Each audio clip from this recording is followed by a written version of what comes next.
오늘 새벽 우리에게 주신 하나님 말씀은 아가서 8장입니다. 구약성경 966면입니다. 제8장.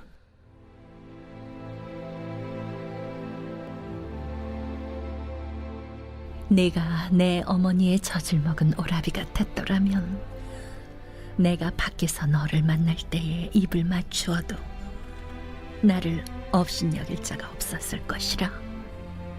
내가 너를 이끌어 내 어머니 집에 들이고 내게서 교훈을 받았으리라. 나는 향기로운 술, 곧 석류즙으로 내게 마시게 하겠고, 너는 왼팔로는 내 머리를 고이고 오른손으로는 나를 안았으리라. 예루살렘 딸들아, 내가 너희에게 부탁한다. 내 사랑하는 자가 원하기 전에는 흔들지 말며 깨우지 말지니라. 그의 사랑하는 자를 의지하고 거친 들에서 올라오는 여자가 누구인가? 너로 말미암아 내 어머니가 고생한 곳, 너를 낳은 자가 애쓴 그곳, 사과나무 아래에서 내가 너를 깨웠노라. 너는 나를 도장같이 마음에 품고 도장같이 팔에 두라. 사랑은 죽음같이 강하고 질투는 수올같이 잔인하며 불길같이 일어나니 그 기세가 여호와의 불과 같으니라. 많은 물도 이 사랑을 끄지 못하겠고 홍수라도 삼키지 못하나니 사람이 그의 온 가산을 다 주고 사람과 바꾸려 할지라도 오히려 멸시를 받으리라. 우리에게 있는 작은 누이는 아직도 유방이 없구나. 그가 청혼을 받는 날에는 우리가 그를 위하여 무엇을 할까? 그가 성벽이라면 우리는 은망대를 그 위에 세울 것이요, 그가 문이라면 우리는 백향목 판자로 두르리라. 나는 성벽이요 내 유방은 망대 같으니 그러므로 나는 그가 보기에 화평을 얻은 자 같구나. 솔로몬이 바알 하몬의 포도원이 있어 지키는 자들에게 맡겨두고 그들로 각기 그 열매로 말미암아 은천을 바치게 하였구나. 솔로몬 너는 1000을 얻겠고 열매를 지키는 자도 200을 얻으려니와 내게 속한 내 포도원은 내 앞에 있구나. 너 동산에 거주하는 자야. 친구들이 내 소리에 귀를 기울이니 내가 듣게 하려무나. 내 사랑하는 자야, 너는 빨리 달리라. 향기로운 산 위에 있는 노루와도 같고 어린 사슴과도 같아라. 오늘 새벽에도 하나님의 은혜와 평강이 함께하기를 축복합니다. 드디어 이제 아가서 마지막 장 8장입니다. 오늘 8장에는 하나님을 향한 이 갈급함과 사랑에 대한 노래로 마무리하고 있습니다. 특별히 이 갈급함과 사랑에 대해서 함께 말씀을 나눕니다. 전 청년 시절에 하나님을 향한 이 갈급함에 대해서 처음 접해본 것 같습니다. 요즘에는 기도하면 어느 순간에 하나님을 향한 갈급함보다는 우리의 기도 제목을 들어주시는 하나님에 대해서 우리가 더 마음을 쓰곤 합니다. 당시에는 대부분 교회에 다닐 때 열심히 봉사하고 또 열심히 섬기면 믿음이 좋아진다라고 하는 그런 90년대의 분위기였습니다. 실제로 또 많이들 그렇게 배우고 우리가 또 믿음이 성장을 했습니다. 그런데 청년 시절에 복음주의 3인방이라 불리는 홍정길 목하는 하용조 목사님이라든지 또 경배 찬양에서 훈련받으면서 오히려 하나님을 향한 갈급함에 대해서 접하고 경험하게 됐습니다. 그래서 어떻게 하면 더 하나님을 향한 갈급함이 있을까? 그래서 제자 훈련도 받고 또 성경 공부도 하고 말씀 집회도 많이 찾아다닌 것 같습니다. 그러면서 다른 무엇보다도 어떤 봉사와 섬김 그 이전에 하나님을 향한 마음에 내가 어떤 마음이 있는가, 하나님을 향해서 내가 얼마나 갈급하고 하나님 한 분만 바라볼 수 있는가, 그런 믿음의 기초를 배웠던 것 같습니다. 오늘 아가서 8장 마지막에는 왕을 향한 애정과 갈망이 그대로 표현이 되는데 바로 이것이 하나님에 대한 사랑의 예표가 됩니다. 1절에서 4절까지 술람미 여인의 이런 애틋함이 보이는데요. 이렇게 시작을 하죠. 내가 내 어머니의 젖을 먹은 오라비 같았더라면 내가 밖에서 너를 만날 때에 입을 맞추어도 나를 업신여길 자가 없었을 것이라. 내가 너를 이끌어 내 어머니 집에 들이고 내게서 교훈을 받았으리라. 나는 향기로운 술 곧 석류즙으로 내게 마시게 하겠고 너는 왼팔로는 내 머리를 고이고 오른손으로는 나를 안았으리라. 이게 처음에 말씀 이거만 딱 보면은 도대체 무슨 말씀인가 생각이 들 겁니다. 근데 이제 아가서 앞에 나왔던 이야기와 같이 연결을 해서 보면 술람미 여인이 아무리 솔로몬 왕을 사랑한다 하더라도 앞에서 나온 것처럼 솔로몬에게는 왕비가 60명이고 후궁이 80명이고 수많은 시녀가 있었습니다. 그래서 솔로몬 왕에게는 술람미 여인이 아주 특별한 한 사람일 수 있지만 술람미 여인에게 솔로몬은 단 한 명의 왕이 아닙니다. 왕을 사모하는 수많은 사람들이 있었고 60명의 왕비 또 80명의 후궁 또 수많은 시녀가 있었기 때문에 한 여인만의 왕이 아니라는 것이죠. 그러다 보니 아무리 솔로몬 왕이 술람미 여인을 사랑한다 할지라도 항상 술람미 여인에게 붙어 있을 수는 없습니다. 멀리 떨어져 있는 경우가 훨씬 더 많죠.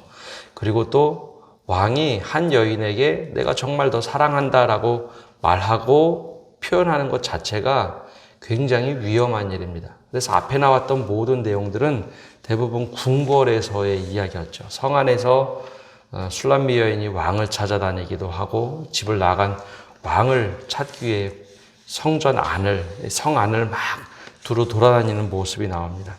근데 그것 말고 지금 만약에 왕이 내 오라비였더라면 오라비라면 함께 집에서 살겠죠. 나를 밖에서 오라비가 안아주어도 문제가 되지 않습니다. 특별히 이 구약 성경을 이해할 때 이 이스라엘이라는 나라, 이 유대라는 나라는 그 소아시아, 이 끝자락에 있죠. 그래서 이 지역은 현대로 말하면 중동에 있는 지역입니다. 이 중동 문화를 생각하시면 어떤 문화인지 대충 짐작이 갑니다. 이 중동 문화는 지금도 이 차도르라는 이 망토 같은 거를 여인들이 늘 하고 다니죠. 남성에게 겉으로 표현을 한다든지 얼굴을 보이면 안 되는 문화가 이 사실 구약의 여인들의 문화입니다. 근데 술람미 여인이 아무리 왕을 사랑한다고 해도 밖에서 사랑을 표현한다? 이것은 있을 수 없는 일입니다. 더군다나 왕에게 이런 표현을 한다는 것은 불경한 일이죠. 그러니 오라비 같이 우리 집에 함께 살았으면 좋겠고 내가 밖에서 이런 애정 표현을 해도 전혀 문제가 되지 않을 텐데 라는 말입니다. 내 어머니의 집에 들인다라고 하는 것은 이제 1대1로 사랑을 누리는 그런 삶을 얘기합니다. 왕실에 있거나 다른 곳에 있으면 수많은 여인들이 늘 쳐다볼 겁니다. 왕비도 있고 후궁도 있고 수많은 시녀들이 질투 어린 눈으로 보겠죠. 근데 그것 말고 나하고 따로 단둘이 있었으면 좋겠다라는 표현을 이렇게 하고 있습니다. 그래서 단둘이 있을 때는 왼팔로 나를 머리를 고이고 오른손으로 나를 안아주는 그 왕을 표현하죠. 근데 이것을 우리가 예표, 비유로 이렇게 표현됐다라고 표현합니다. 즉 우리의 신앙 가운데 가장 중요한 것 중에 하나는 하나님에 대한 사모함이 이런 모습이 있어야 합니다. 우리가 공중예배, 즉 공예배 드리는 것 대단히 중요합니다. 그래서 공예배를 드리고 하나님 사랑하고 말씀을 듣고 내가 깨닫는 것 대단히 중요합니다. 그러나 또 다른 중요한 것 중에 하나는 예수님이 말씀하신 것처럼 골방 기도입니다. 하나님과 나와 단둘이 만나는 골방 기도. 그 안에서 내가 어떤 표현을 해도 괜찮은 하나님, 내가 어떤 사랑을 받아도 괜찮은 하나님, 다른 누구와 막 섞여 있는 것이 아니라 나는 하나님 한 분만으로도 만족합니다 라고 고백할 수 있는 그런 골방 기도가 필요합니다. 다른 사람들과 막 섞여서 함께 예배를 드리지만 이 시간만큼은 내가 주님과 독대하고 만나고 주님의 뜻이 무엇인지 듣고 주님과 함께 호흡하는 것. 바로 이것을 이 여인이 솔로몬을 향한 사랑을 예표로 보여주고 있습니다. 우리에게 이런 하나님을 사랑하는 사모함이 있어야 됩니다. 우리가 다른 섬김을 통해서 믿음이 성장한다라고 하는 것은 이것이 전제가 될 때 성장하는 겁니다. 사실 이것이 우리가 하나님을 사랑하는 믿음의 씨앗입니다. 하나님이 나를 처음에 너무나 사랑해 주신 것 깨닫지 못하다가 그 사랑을 깨닫는 순간 나 또한 하나님의 사랑을 고스란히 고백하고 나가야 되죠. 아가서에도 처음 보면요, 술람미 여인은 멀찌감치 그냥 다른 여인들과 똑같이 왕을 그냥 사모하던 여인이었습니다. 수줍고 부끄럽고 얼굴도 까마잡잡해서 아무것도 못하는 낮은 자존감의 여인. 근데 왕이 사랑해주고 그 사랑을 계속 표현하자 여인이 점점 왕을 사랑하는 마음이 올라옵니다. 그리고 오늘 이제 마지막 8장에 오면 왕을 왕이라고 칭하지 않습니다. 앞에서는 내 사랑하는 자, 존칭도 했는데요. 아주 친밀한 관계로 내가라고 하는 표현까지 쓰죠. 나와 함께 있었더라면 참 좋았을 텐데. 당신이라는 표현으로 굉장히 친밀감을 보입니다. 하나님을 사모한다는 것은 바로 이런 겁니다. 아까 처음에 말씀드린 것처럼 청년 시절에 하나님 사모함에 대해서, 갈급함에 대해서 그렇게 배우고 나서 교회에서 이런 얘기를 하면 대부분 어른들이나 많은 분들이 그런 얘기합니다. 잘 섬기고 잘 봉사하면 믿음이 자라는 거지 뭐 그런 것까지 필요한가. 근데 신학교 가서 영성이라는 학문을 체계적으로 배우면서 보니까 다른 무엇보다도 하나님을 사모하는 것, 갈급한 것, 다른 여러 가지 얘기가 아니라 하나님 한 분만 어떻게 사랑할 수 있는가, 깊은 곳에서 하나님을 만나는 것이 얼마나 소중한 것인가, 그것을 비로소 깨닫게 됩니다. 사실 그 사랑만 깊이 내가 가지고 있으면 나머지 봉사는요 저절로 이루어집니다. 그리고 나서 오늘 말씀에 가장 아가서에서 많이 인용되는 말씀이 6절과 7절입니다. 우리 6절과 7절은 다시 한번 읽어보겠습니다. 함께 읽어보겠습니다. 너는 나를 도장같이 마음에 품고 도장같이 팔에 두라. 사랑은 죽음같이 강하고 질투는 소울같이 잔인하며 불길같이 일어나니 그 기세가 여호와의 불과 같으니라. 아멘. 사실 이 말씀이 아가서 전체를 다 대변하는 말씀이기도 합니다. 이제는 이제 표현이 조금 더 강해졌습니다. 너는 나를 도장같이 마음에 품고 도장같이 팔에 두라라고 하는 말씀이 나오는데요. 이스라엘 사람들은 중요한 도장, 내 것을 표현하거나 결혼 서약을 할 때 도장을 찍을 때 잃어버리지 않기 위해서 가슴에 목걸이처럼 묶고 다녔다라고 말합니다. 그래서 도장같이 마음에 품는다라고 하는 것은 절대 잃어버리면 안 되는 존재. 왕의 도장이면 옥새 같은 것이죠. 그 도장처럼 도장같이 마음에 품고 가슴 가까운 데 두고 나를 다녔으면 좋겠다라는 거예요. 그 말을 예표로 다시 비유로 들면 하나님 마음 한중간에 내가 거하기를 원한다라는 표현입니다. 그리고 도장같이 팔에 두라. 팔에 인장처럼 찍고 다닌다라는 말입니다. 절대 떨어지지 않는 그런 팔에 두고 있는 인장 같은 것이죠. 그래서 우리 신명기 말씀에 나온 것처럼 쉐마 말씀처럼 너는 말씀을 인중에 두고 그리고 가운데 두고 그리고 늘 밖에 나갔다 들어올 때마다 문설주에 말씀을 적어서 그 말씀을 새겨라. 그런 말씀하고 똑같은 겁니다. 하나님의 말씀을 내 인중에 붙이고 팔목에 차고 그리고 늘 가지고 다니는 것처럼 하나님의 사랑 안에 내가 늘 거했으면 좋겠다라는 표현을 이 술람미 여인이 하고 있는 겁니다. 나를 늘 당신 안에 두십시오. 그래서 구원에 대한 말씀하고도 같습니다. 요즘 로마서 말씀 주일에 보고 있는데요. 로마서 말씀을 볼 때도 구원의 시작이 됐어요. 그러면 그때 가장 중요한 것을 사도 바울은 무엇이라고 얘기하는가? 예수님 믿으면 다 되는 게 아니라 로마서 말씀 계속 보면 예수님 안에서라는 표현을 계속합니다. 예수님 안에 거하라. 예수님 안에 거하라. 믿는다는 것을 우리가 그냥 생각으로만 생각하는데 예수님 안에 거해서 예수님의 삶과 말씀 안에 끊임없이 거하면서 살아가는 삶. 그래야 구원의 마지막 마침표를 찍을 수 있다라고 하는 것과 똑같이 오늘 말씀에도 너는 나를 도장같이 마음에 품고 도장같이 팔에 두라 라고 고백을 하죠. 그리고 이 말씀은 가장 많이 종종 인용이 됩니다. 사랑은 죽음같이 강하고. 네. 이 죽음이란 존재가 어떤 존재인가요? 죽음은 사람하고 늘 싸우면 이기는 존재입니다. 한두 번 사람이 이길 수 있습니다. 그렇죠? 병마가 찾아와서 수술을 하고 열심히 치료를 받아서 죽음을 한두 번은 극복할 수 있습니다. 근데 결국은 죽음은 우리 안에 와서 늘 싸워서 이기죠. 죽음이 오면은요, 사람이 분리가 됩니다. 삶과 죽음이 분리가 되고 또 모든 것을 파괴하는 힘이 있죠. 그것처럼 강한 것이 사랑이라는 겁니다. 사랑은 죽음같이 강하고 하는데 사랑이란 것은요, 죽음을 때로는 이겨낼 수 있을 만큼 강한 사랑이 있습니다. 그래서 정말 사랑하는 사람과 결혼하면 굉장히 강한 사람도 자신을 죽이고 그 사람에게 맞춰갑니다. 그렇죠?